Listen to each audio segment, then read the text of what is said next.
Hello, everyone. Welcome to Inside the Americas. I'm Jeannie Godula. Let's take a look at what's coming up in today's show. A daring prison break caught on camera. Mexico's most wanted drug lord sneaks out of jail through a mile-long tunnel that left right from his cell. The biggest diplomatic victory of the Obama presidency so far. After years of talks, this week, a nuclear deal was signed with Iran. And a racist Atticus Finch, fans of To Kill a Mockingbird, get a not-so-nice portrait of their hero lawyer in the long-awaited second book from author Harper Lee. First, this week, a new surveillance video came out showing the very moment Mexico's most wanted drug lord made his escape. Joaquin El Chapo Guzman slipped out via a mile-long tunnel that began right under his cell. Thomas Waterhouse and Clovis Casali have more. A brazen prison break that shocked the nation and embarrassed authorities. These pictures filmed by the CCTV cameras of his cell show Joaquin Guzman Loera in his beige prison uniform, putting on his shoes before heading to the shower and disappearing. The time is 20:52 on July the 11th, and the man better known as El Chapo has just become the most wanted in Mexico. When prison guards realized he'd vanished, they entered the cell only to find a hole in the shower. It's a rectangular hole, approximately 50 by 50 centimeters and 1.5 meters deep. The hole was connected to a 10-meter-long vertical pipe with a ladder leading to a tunnel. The tunnel is equipped with PVC plastic pipes, presumably for ventilation, as well as lighting and a motorcycle mounted on tracks. A massive manhunt is now underway for one of the most powerful drug lords in the world. El Chapo's fortune was once estimated by Forbes to stand at over $1 billion. He'd already managed to escape from prison in 2001 after bribing guards. A year ago, the Mexican president said that a second escape would not be unfortunate, but unforgivable. This latest breakout, therefore, comes as a blow. It is without a doubt an offense to the Mexican state, but I trust that Mexican forces will have the strength and determination to capture this criminal again.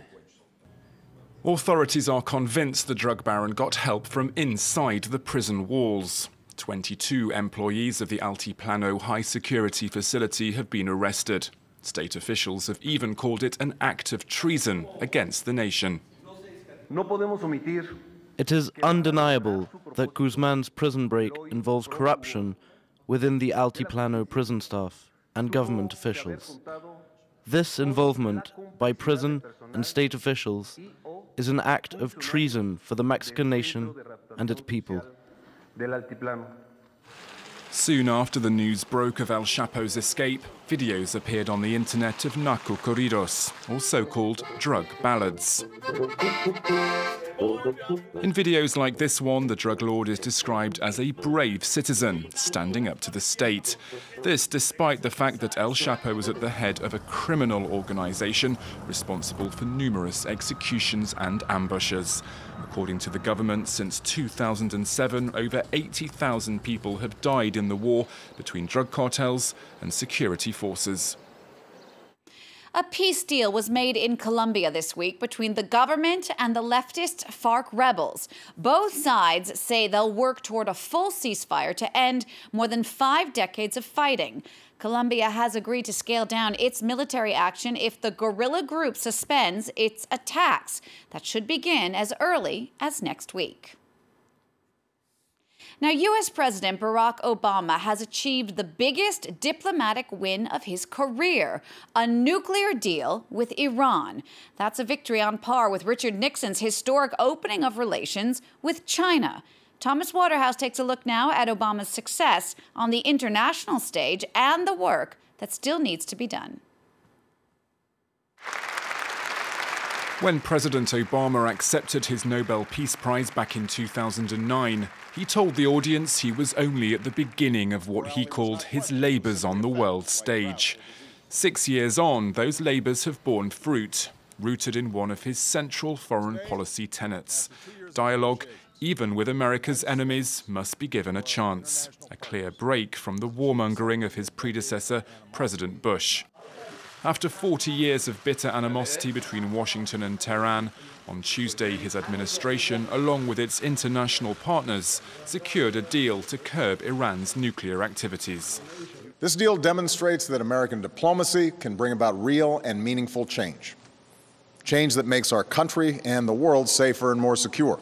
It's now more than 50 years since President Kennedy stood before the American people and said, "Let us never negotiate out of fear, but let us never fear to negotiate." But Republican critics say the White House was too diplomatic, wanting a deal at any price. We already know that it's going to leave Iran as a threshold nuclear state. It appears as if the administration's approach to this was to reach whatever agreement the Iranians are willing to enter into. Elsewhere, the door to negotiations has been opened to another of America's enemies. After more than half a century of hostility, Washington and Havana have agreed to restore diplomatic ties, with the reopening of their respective embassies due to take place later this month. The White House has also removed Cuba from its terror blacklist. But there's one adversary Obama isn't willing to negotiate with: the Islamic State organization. Faced with the growing threat of the jihadists, the president's finger has never been too far from the trigger. I've made it clear that we will hunt down terrorists who threaten our country wherever they are. That means I will not hesitate to take action against ISIL in Syria as well as Iraq. In another conflict zone, Ukraine, his diplomatic efforts have only resulted in a shaky ceasefire, while tensions with Russia continue to mount. And one of his priorities in coming to power still remains unaccomplished. US-led negotiations between Israel and the Palestinians have stalled, with Obama saying he's reviewing his options after Netanyahu once again ruled out a Palestinian state after re-election this year. Last month, the murder of 9 black churchgoers by a white man in South Carolina reignited America's already heated debate on racism and renewed debate on the controversial Confederate flag. The young shooter was photographed with the flag several times before the attack. Opponents call it a divisive symbol of white supremacy, but those who back it say the flag is a symbol of Southern heritage and pride. Inside the Americas went to find out more in Kentucky, where the Confederate flag is still very present and loved by some, but not all. Following weeks of arguments over its meaning, the Confederate flag still flies high in parts of the U.S. At the iconic American NASCAR race, it often is on display. Some associate the Confederate banner with slavery and white supremacy, but local fans who wear it say they mean to offend no one. It's heritage, it ain't hatred. The stars represent the original 13 colonies, man. I mean, it's just Southern pride. Many of those who are camping next to the track are flying their colors. Jerry Harley feels that lately his ancestors have been coming under attack. I mean, why did they have all of a sudden pick on the Confederate flag? I mean, in the state of Kentucky, we're taking a statue of a president, a Confederate president, out of our capital down here because he was a Confederate. That's not right. Those in attendance at this Baptist Sunday service have a different point of view.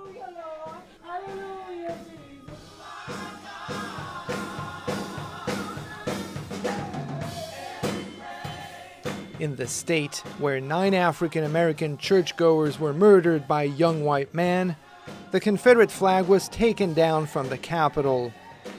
The pastor tells us that was nothing more than a symbolic move. It does not modify what's in people's hearts and in their minds. Yeah, you may have taken the flag down, but if I still believe in whatever the Confederate flag stands for, you taking it down in the state capitol won't change the way I feel about it. A stone's throw from the Baptist church, this Confederate graveyard. The U.S. House of Representatives voted to also ban the flags at federal cemeteries. This Kentucky native is upset at this decision. You know, this was in 1865, I think, when the war ended. I mean, it's 2015. It's time people look past what that was. It's part of our history. Like many other Southerners, this young musician is far from being ready to abandon the Confederate flag entirely. One of the most anticipated books in literary history went on sale this week. That's Go Set a Watchman from author Harper Lee. Set 20 years after her classic To Kill a Mockingbird, this book was actually written first, but was put aside and forgotten. Now, 55 years later, it's already become a hit. The enduring popularity of the first novel sending it to the top of the bestseller list. Julia Kim has more. The wait is over for these die-hard book lovers in Harper Lee's hometown of Monroeville, Alabama. At midnight, the copies of her second novel, Go Set a Watchman, went on sale in cities around the world. When you've waited 55 years for another novel to come out, how can you not be there from the very beginning to say, I did that and I got the first one? Widely considered to be a literary masterpiece, Lee's first and only other book, To Kill a Mockingbird, has remained a perennial favorite, all but guaranteeing the commercial success of its follow-up. As pre-orders go, it's actually our highest pre-order unit book since 2009's The Lost Symbol by Dan Brown. So the pre-orders are actually very, very high at Barnes & Noble. We believe the book is going to be #1 today. It's going to have high sales, obviously, in its initial weeks. We actually think this book will have an incredible amount of staying power. The decision to publish the book has been controversial, many questioning whether the 89-year-old had been coerced into doing so. And it's not the only criticism the book has attracted. Watchmen has received mixed reviews, particularly for its startling new depiction of the character of Atticus Finch. That's not who he is. That's not who he is in my head. Or for generations of students who I've taught, because I've painted him as a different character based off of To Kill a Mockingbird. But. Like its predecessor, Watchmen's release comes at a time when the nation is in the grips of confronting racism. But for the residents of Harper Lee's hometown, it's a new opportunity to pass on the love of reading to future generations. Well, that's all the time we have for this Inside the Americas. We'll see you again next week for all the news from north to south.